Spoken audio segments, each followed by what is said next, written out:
Good morning, everyone. Question number 45. Give journal entry of forfeited and reissue of share. In this question, there is total two cases, case A and case B. First, we are going to discuss about case A. In case A, X Limited forfeited 500 share of 100 each, 75 rupees called up. Called up value is 75 rupees. Issued a 10% premium to be paid at the time of allotment. Premium will be due at the time of allotment. For non-payment of first call of rupees 20 per share,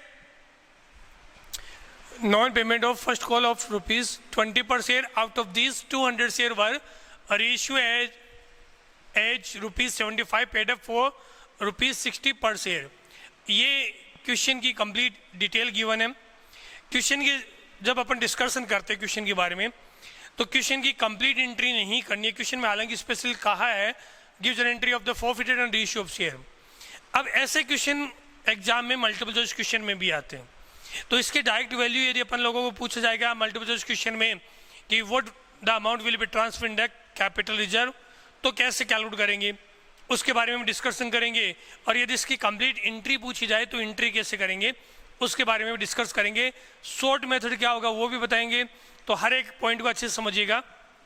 यदि इस question को अपन solve करते हैं तो सबसे पहले question के according format बनाना, date, particulars, ledger folio, debit and credit, debit and credit, ये फॉर्मेट की बात हुई. फॉर्मेट के अकॉर्डिंग सबसे पहले अपन लोग जर्नल एंट्री करते हैं. जर्नल एंट्री में फॉरफिटेड की एंट्री कही गई है, तो फॉरफिटेड की एंट्री करते हैं. देखो कैसे करोगे फॉरफिचर की एंट्री. नंबर 1, कैपिटल कैंसिलेशन करनी है. शेयर की क्यों डिटेल नहीं है, इक्विटी है, प्रेफरेंस है, तो अपन लिखते हैं share capital account DR, share capital account DR, capital account DR. जब क्वेश्चन की बात करें x limited forfeited 500 share, number of share कितने हैं 500, और कॉल्ड अप वैल्यू कितनी दी हुई है शेयर के अंदर 75 रुपीज कॉल्ड अप, तो 75. यदि क्वेश्चन के अंदर आप लोगों को 100 रुपीज का शेयर है और 100 के बारे में ही कहा जाता तो 100 से मल्टीप्लाई करते हैं, लेकिन क्वेश्चन में सेकंड एंड फाइनल कॉल क्या पेमेंट ना ही तो ड्यू हुआ है ना ही पेमेंट हुआ, तो उसकी एंट्री नहीं की जाएगी. तो सबसे पहले टोटल ड्यू अमाउंट, फिर note received, and third one is received amount, that is known by the forfeited amount.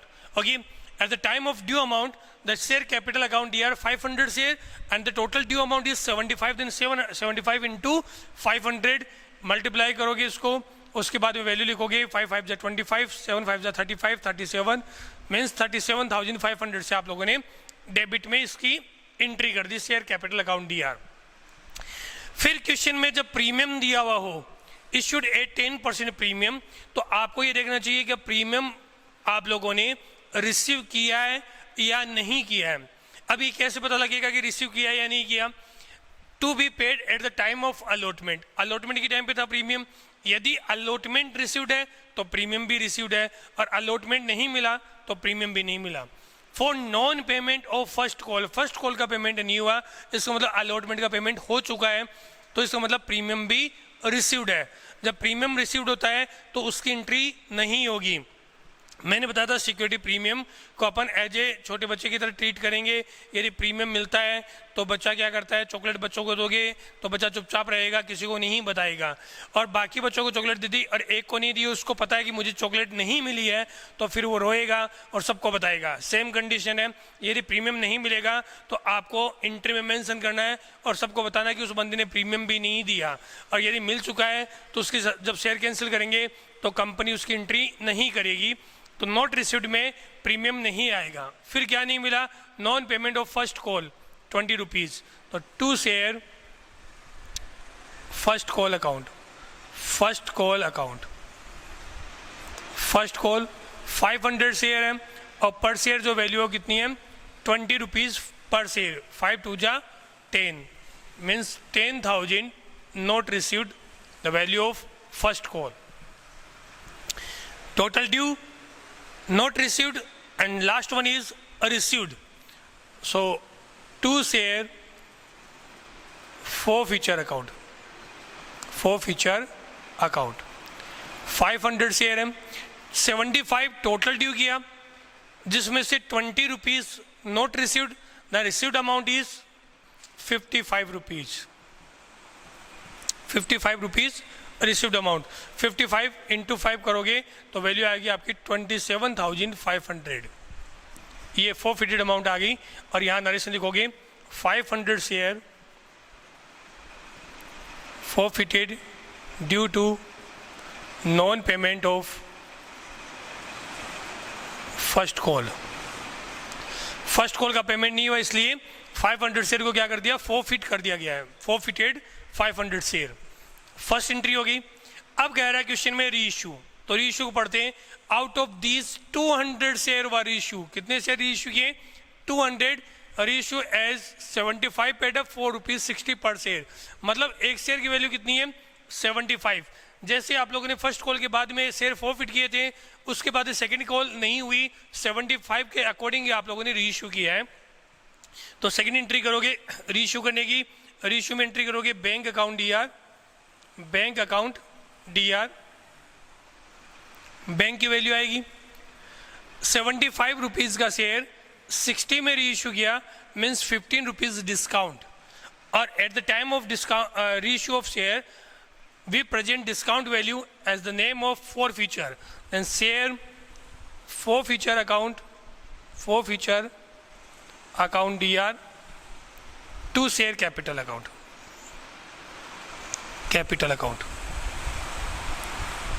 अब देखिएगा टोटल जो री इशू किए वो कितने शेयर किए, 200 शेयर, तो 200 शेयर री इशू किए और कितने रुपए में किए, 60 रुपीज पर शेयर। ये तो 75 का तो शेयर है, मतलब शेयर की वैल्यू तो 100 रुपीज है, लेकिन अभी तक अपन ने ड्यू कितना किया है, 75 किया है। बाकी के जो 25 ड्यू होंगे तब इन 200 शेयर पर भी ड्यू कर लेंगे, तो 75 से ही मल्टीप्लाई नहीं करोगे।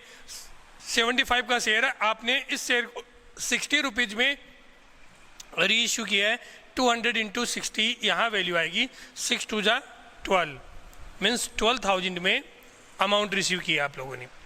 फिर डिस्काउंट की बात करते हैं, 15 rupees per share discount value है, देन 200 इंटू 15, 3000 इसकी वैल्यू हुई। और टोटल जो शेयर की वैल्यू बनी 200 इंटू 75, मीन्स 15,000 और री इशू की वैल्यू बनी, कैपिटल की वैल्यू बनी है। तो 200 शेयर री issued at the rate of 60 rupees per share and 75 rupees paid up। ये आप लोगों ने फर्स्ट एंट्री की और सेकंड एंट्री की। क्वेश्चन में कहा forfeited and reissue, यदि क्वेश्चन में रीइश्यू हुआ है तो कैपिटल रिजर्व की एंट्री करनी ही है। ये क्वेश्चन 3 मार्क्स का आ सकता है, 1 मार्क्स इस एंट्री का, 1 सेकंड का, और थर्ड नंबर पे आप कैपिटल रिजर्व में ट्रांसफर करोगे। जब कैपिटल रिजर्व में ट्रांसफर करते हैं तो forfeiture की जो वैल्यू आई है उसमें से कुछ तो डेबिट कर दिया, कुछ पोर्शन अपन यहाँ लिखेंगे share forfeiture account dr to capital reserve account, to capital reserve account, forfeiture amount transfer into capital, amount transfer into capital reserve। Forfeited जो अमाउंट है उसको कैपिटल रिजर्व में ट्रांसफर करोगे। रूल ये कहता है जितने शेयर री इशू किए उन शेयर पे जो कैपिटल गेन हुआ है उसी को अपन लोग ट्रांसफर करेंगे। अब आप लोगों ने यहाँ री इशू कितने किए, 27,000, फॉरफिटेड तो किए 500 शेयर और वैल्यू आई 27,500 पर शेयर में जो वैल्यू आप लोगों ने की है वो कितनी है 55 रुपीज। जब आप लोगों ने डिस्काउंट दिया तो 200 शेयर पे कितना दे दिया 15 रुपीज का, 55 में से 15 माइनस की तो वैल्यू रहेगी आप लोगों की 40 रुपीज। 200 इंटू 40 करोगे तो ये वैल्यू आप लोगों की आएगी यहाँ पे 8,000 रुपीज। फिर भी चेक कीजिएगा कैसे करोगे, 27,500 वैल्यू रिसीव किया आप लोगों ने, कितने शेयर पे की 500 पे, तो पर शेयर वैल्यू कितनी हुई 27,500। और रीइश्यू किया आप लोगों ने 200 शेयर को, 200, इसके अकॉर्डिंग एरिया इसको सोल्व करोगे तो 55 रुपीज़ पर शेयर, 55 इंटू 200 करोगे वैल्यू आएगी 5 2 जा 10, 1 5 2 जा 10 मीन्स 11,000। रीइश्यू के टाइम पर आप लोगों ने डिस्काउंट दिया, 3000 माइनस करोगे तो ये वैल्यू बनी अपनी 8000, 8, 9, 10 और 11। 3000 माइनस कर दिया तो कैपिटल लेजर में वैल्यू कितनी ट्रांसफर हुई, 8000। इस तरीके से इसका पार्ट ए अपना कंप्लीट हुआ। पार्ट ए में आप लोगों को ये मेन फोकस ये देखना है, प्रीमियम आप लोगों को रिसीव हो चुका था क्योंकि अलॉटमेंट मिला है, तो आप लोगों ने प्रीमियम की एंट्री शो नहीं की। यदि प्रीमियम रिसीव नहीं होता तो आप लोग यहाँ पर क्या करते हैं, प्रीमियम की एंट्री भी शो करते हैं और उसमें आप लोग चेक करते हैं कि कैसे प्रीमियम की एंट्री को अपन लोगों को प्रेजेंट करना है। जिसमें आप लोगों को वैल्यू थी वो मैंने आप लोगों को वैल्यू यहाँ पर मेंशन की। ये तो अपनी बात रही पार्ट ए की। 45 के अंदर नेक्स्ट जो केस है पार्ट बी, उसके बारे में डिस्कशन करते हैं। तो पार्ट बी का देखिएगा, पार्ट बी में कैसे आप लोग एंट्री करोगे। In case second part B, X limited forfeited 300 share of 100 each, 75 called up, issue at 10% premium. 100 rupees का शेयर है, 75 कॉल्ड अप इसकी भी वैल्यू, बट 10% प्रीमियम पर है। The to be paid at the time of allotment means premium due on allotment. For non payment of allotment money 30 rupees per share including premium, and first call 20 rupees per share. Out of these 100 share were reissue as fully paid up in such a way that 3100 rupees were transferred to capital reserve. इसमें capital reserve की value दी हुई है। अब इस question को यदि अपन solve करते हैं तो क्वेश्चन में सबसे पहले एंट्री करनी है शेयर फॉरफीचर करने की। जब शेयर फॉरफीट करते हो तो सबसे पहले कैपिटल कैंसिल करते हो।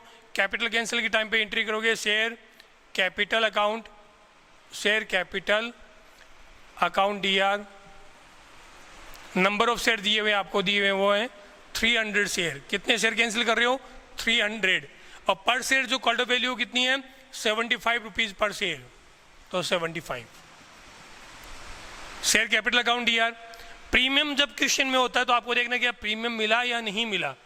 सेम कंडीशन, अलॉटमेंट के टाइम पर प्रीमियम है और क्वेश्चन में दिया अलॉटमेंट नॉट रिसीव्ड, अलॉटमेंट नहीं मिला है। For non payment of allotment दिया हुआ है क्वेश्चन में, इसका मतलब अलॉटमेंट नहीं मिला तो प्रीमियम भी नहीं मिला। जब प्रीमियम नहीं मिलता है तो फिर प्रीमियम को भी डेबिट करना है, दिखाना है security premium, premium reserve account DR। 300 share और प्रीमियम की जो वैल्यू हुआ 10%, 100 रुपीज़ का 10% means 10 rupees premium, 10 rupees premium नहीं मिला तो वो अपन ने डेबिट कर दिया। कैपिटल हो गया, प्रीमियम हो गया। फिर नॉट रिसीव्ड में 2 share allotment account, allotment account, और क्या नहीं मिला, फर्स्ट कॉल नहीं मिला, तो 2 share first call account, allotment and first call. और जो अमाउंट रिसीव्ड है उससे क्या करोगे, 2 शेयर फॉरफीचर अकाउंट। इस तरीके से फॉरफीचर की एंट्री करोगे। अब अलॉटमेंट के टाइम पे कितना रुपए था, 30 rupees per share including premium. जब प्रीमियम आप लोगों को नहीं मिला है तो इंक्लूडिंग प्रीमियम ही अपन लोग यहाँ पे लेंगे 300 इंटू 30। फर्स्ट कॉल की अमाउंट दी हुई है 20 रुपीज़ पर शेयर, तो 300 इंटू 20। अब रिसीव्ड अमाउंट की बात करेंगे। पहले इन सब की कैलकुलेशन करते हैं। 75 को 3 से करोगे तो 22,500, 22,500, 300 इंटू 10 देन 3000 इसकी वैल्यू हुई। 30 इंटू 3, 3 जा 9000 नोट रिसीव्ड में अलॉटमेंट की, 3 2 जा 6000 फर्स्ट कॉल की। अब फॉरफीचर की बात करते हैं। 75 रुपीज़ का शेयर है जिसमें 30 रुपीज़ अलॉटमेंट के नहीं मिले, 20 रुपीज़ फर्स्ट कॉल के नहीं मिले। इसका मतलब क्या मिला हुआ है, एप्लीकेशन मिला है। फर्स्ट कॉल के बाद तो शेयर फॉरफीचर हो ही रहे हैं, तो सिर्फ एप्लीकेशन अमाउंट मिली हुई है। तो इसमें 50 रुपीज़ माइनस करोगे तो 25 रुपीज़ रिसीव्ड है, मीन्स 300 इंटू 25, 7500, 7500 ये आप लोगों की वैल्यू बनी।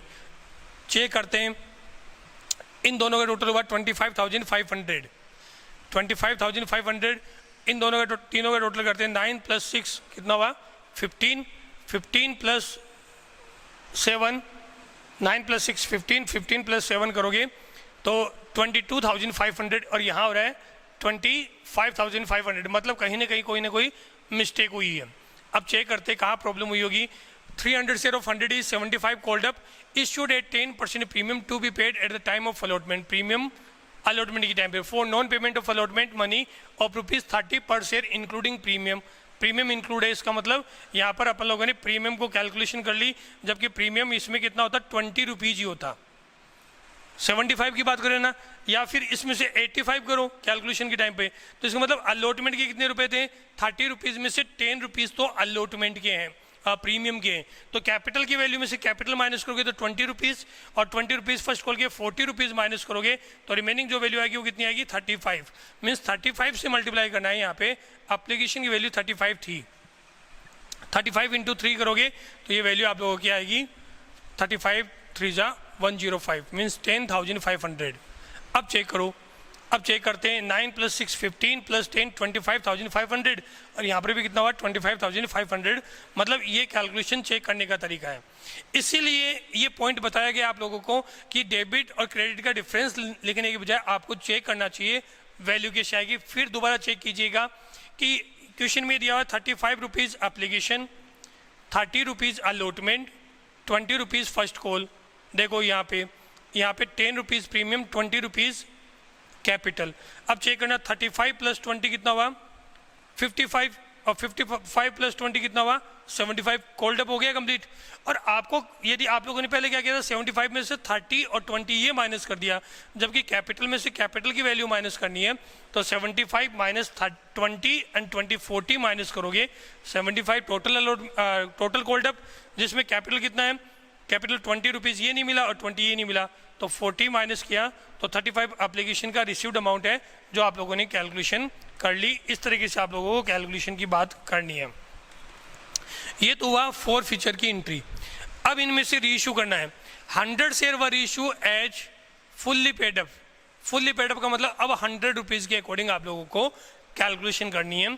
तो 100 रुपीज़ का शेयर है, आप एंट्री करोगे bank account DR, bank account DR, 100 share है, कितने में इशू किया, वैल्यू नहीं दी हुई, डिस्काउंट दिया है वो आएगा share forfeiture account DR, कितने रुपए डिस्काउंट दिया वो भी नहीं पता। 2 share capital, 2 share capital account, इसमें 100 शेयर और कैपिटल में फुल्ली पेडअप लिखा हुआ है। जब फुल्ली पेडअप होता है तो जितने रुपए का शेयर है उसी से कैलकुलेशन करते हैं। शेयर की फेस वैल्यू कितनी है 100 रुपीज़, तो 100 से करोगे वैल्यू आप लोगों की बनी 10,000। ये इतनी ही एंट्री हुई। फिर आप लोग इसकी वैल्यू को ट्रांसफर करोगे share forfeiture account DR to capital reserve account, capital reserve account. Capital reserve में वैल्यू जो ट्रांसफर करनी है, paid in such a way that 3,100 were transfer to capital reserve. Means capital reserve में value कितनी आएगी 3,100, ये अपन लोगों को पता है। कैपिटल रिजर्व में वैल्यू कितनी आई 3,100 रुपीज़। अब क्वेश्चन में इतना पता लग गया कि 100 शेयर पे जो कैपिटल गेन हुआ वो कितना हुआ 3,100। मीन्स पर शेयर कैपिटल गेन कितना है 31 rupees. Per share capital gain कितना हुआ 31 रुपीज़, उसको आप लोगों ने ट्रांसफर किया। इसका मतलब यहाँ वैल्यू कितनी है 35। इसका मतलब 4 रुपीज़ का आप लोगों ने डिस्काउंट दिया है। नहीं समझ में आया, समझिएगा, देखिए कि कैसे एंट्री करोगे, मैं समझा रहा हूँ आप लोगों को। मान लो कि अपन को इनकी वैल्यू दी हुई, आप कैसे करते हैं 10,500 फॉरफिट किए 300 शेयर पे, पर शेयर वैल्यू आएगी और उसके अकॉर्डिंग आप 100 से मल्टीप्लाई करोगे, टोटल वैल्यू आ जाएगी। पर शेयर वैल्यू आई आप लोगों की 35, और 35 को 100 से मल्टीप्लाई किया तो वैल्यू आई 3,500।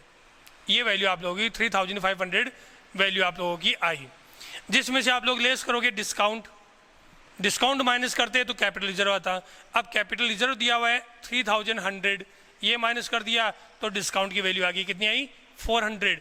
100 को 4 से मल्टीप्लाई करोगे तो वैल्यू कितनी आई 400।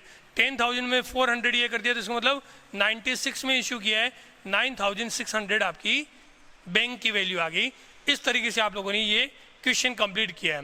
क्वेश्चन में जो कैपिटल रिजर्व से वैल्यू कैलकुलेट करना है उसकी कैलकुलेशन कैसे करनी है वो पॉइंट मैंने आप लोगों को बताया, समझाया कि वैल्यू की कैलकुलेशन करते टाइम आप लोगों को कैसे देखना है और वैल्यू को कैसे एंट्री करनी है, वो सारी चीज़ आप लोगों ने देखी और आप लोगों ने उसी के अकॉर्डिंग एंट्री की है। फिर भी हो सकता है क्वेश्चन में कहीं ना कहीं आप लोगों को प्रॉब्लम रहे तो आप लोग उसमें डाउट सेक्शन में ज़रूर डालिएगा। क्वेश्चन में एंट्री कैसे करनी है, वो सारी कंसेप्ट आप लोगों को मैंने बताया। एक पॉइंट छोटा सा ये देखना कि यदि अपन लोगों का मल्टीपल चॉइस क्वेश्चन में ऐसा क्वेश्चन आए तो कैसे करोगे। पहले अपन वापस फर्स्ट क्वेश्चन के अकॉर्डिंग बात करते हैं कि इसमें मल्टीपल चॉइस क्वेश्चन में वैल्यू आ गई कि कैपिटल लीजर में वैल्यू कितनी ट्रांसफर करेंगे, तो कैसे करोगे। फिर इतनी टाइम लगाओगे तो फिर 1 मार्क्स के क्वेश्चन में कैसे हो पाएगा। आप लोगों को क्या देखना होता है, आप लोगों को ये देखना है 500 शेयर फॉरफिट किए और रीइश्यू कितने किए 200 जितने से रीइश्यू होते हैं उसका कैपिटल गेन ही कैपिटल लीजर में ट्रांसफर होता है। अब ये देखो आप लोगों ने रीइश्यू किया 200 शेयर को, वो कितने रुपए में किया 60 रुपीज़ में, और शेयर कितने का था 75, मतलब 15 रुपीज़ तो डिस्काउंट के हो गए, डिस्काउंट की वैल्यू कैलकुलेट कर दी। और फॉरफिटेड में वैल्यू आती है रिसीव्ड अमाउंट, तो 200 शेयर पे रिसीव्ड कितना किया वो देखो। इसमें कहा हुआ है कि 75 रुपीज़ कॉल किए जिसमें से 20 रुपीज़ पर शेयर आपको फर्स्ट कॉल का नहीं मिला। इसका मतलब 75 में से 20 रुपीज़ माइनस की वैल्यू रही 55 रुपीज़ रिसीव्ड है। टोटल रिसीव्ड अमाउंट कितनी है 55 पर शेयर, और आप लोगों ने जब रीइश्यू किया तो डिस्काउंट कितना दिया 15 रुपीज़ पर शेयर, तो इन दोनों का डिफरेंस कितना हुआ 40 रुपीज़ पर शेयर। तो 200 इंटू 40 किया, कैपिटल लीजर की वैल्यू आ गई 8000। बस इतना ही टाइम लगना चाहिए 1 मार्क्स के क्वेश्चन के अंदर। इतनी डिटेल में करोगे, लास्ट में आंसर करोगे तो इसका मतलब आप लोगों का कंसेप्ट क्लियर नहीं है, फिर बाद में आप लोगों का पेपर कंप्लीट नहीं हो सकता। वैसे भी अकाउंट का पेपर लेंदी आता है, इसलिए आप लोगों को इस तरीके से प्रैक्टिस जरूर करनी चाहिए कि कैपिटल लीजर में वैल्यू ट्रांसफर होती है कैपिटल गेन। कैपिटल गेन के लिए सबसे पहले आपको टोटल गेन निकालना है, और टोटल गेन भी पर शेयर निकालो। पर शेयर निकालोगे 75 रुपीज़ का टोटल शेयर था, 20 रुपीज़ नॉट पेड, इसका मतलब 55 रुपीज़ पेड, तो 55 रुपीज़ पर शेयर वैल्यू हुई। आप लोगों ने जब रीइश्यू किया तो आप लोगों ने डिस्काउंट दिया 15 रुपीज़ पर शेयर डिस्काउंट दिया। 55 minus 15 means 40 rupees capital gain on per share. The total number of share is 200 into 40 equal to 8000. The total capital reserve will be transferred in the amount will be transferred into 8000 will be transferred into capital reserve account. So your answer is 8000. Okay, आज के लिए बस इतना ही, बाकी next video में देखेंगे। Thank you, have a nice day.